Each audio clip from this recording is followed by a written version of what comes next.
আগুন জ্বলে গেল মাঠে, বিস্ফোরক চতুর্থ ম্যাচ। শহীদ জিয়া স্মৃতি টি-20 ক্রিকেট টুর্নামেন্ট 2025। ব্রাদারহুড স্ট্রাইকার্স দ বনাম রূপাতলী গ্রিন গ্যালাক্সি একাদশ।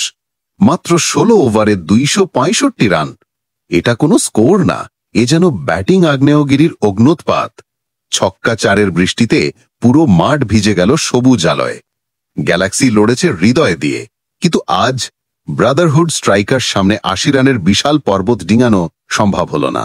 বিজয়ী ব্রাদারহুড স্ট্রাইকার্স। আজকের আকাশ, মাঠ, এমনকি দর্শকের চিৎকারও শুধুই সবুজ। অভিনন্দন ব্রাদারহুড স্ট্রাইকার্স, তোমরা আজ শুধু জিতোনি, ক্রিকেট প্রেমীদের হৃদয়ে একটা নতুন উন্মাদনা জ্বালিয়ে দিয়েছ।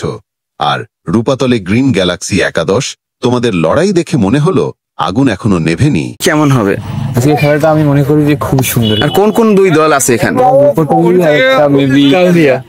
বরিশাল কাউনিয়া। কারণ এই দুই দলের মধ্যে আপনি কোন দলের সাপোর্ট করেন? আমি আসলে খেলা পরিচালনার মধ্যে আছি, কোনো দলের কমিটি বর্গের বলা যায় কমিটি।